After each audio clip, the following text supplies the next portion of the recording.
Blueprint thinking is about rationality, about trying to prove everything. The basic assumption of blueprint thinking is rationality. That the only way to affect change is if you think first, act later. They believe that from every alternative, one is the best. So when I talk about these scholars in a blue audience, then they would always ask me, which is the best planet? Because they can't believe that there are, you know, planets who are equal or different thinking. They would always say, no, there must be a best one. And of course you have researched that, and which one is the best, you know? That's typically their evaluation.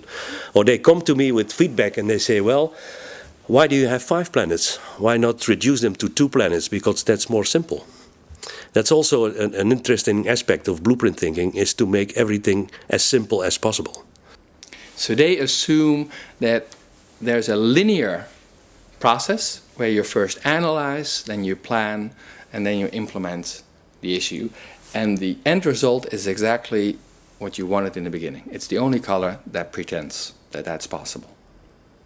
And they would claim themselves objective as possible. But I would say it's not very objective. This is also just a belief system. They have the conviction that you have to make it as rational as possible, and they have the conviction that you have to make it mathematical with figures and with comparing figures and always looking for what they say the best. Blueprint, for instance, comes in 2 flavors. Maybe that's nice too. If you say you think first and you act later, then basically the thinking part, the stereotype is research or analysis or audits. You know, a very SWOT analysis, for instance, with strategy is a very blue way to deal with strategy. The second part, the implementation, the stereotype would be project management. You know, you take the results from the analysis, you say this is what we want to do, and then step by step you implement exactly that. So project management is a stereotype for blue, yeah. They're perceived as in positive terms, they're perceived as result-oriented, rational,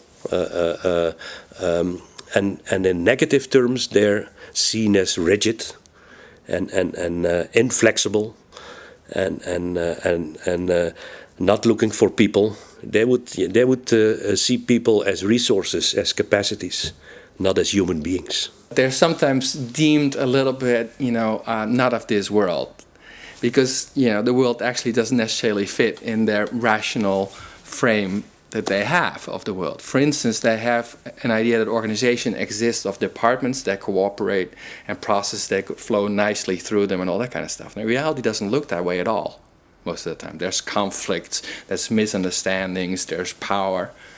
And blueprint people often forget about that.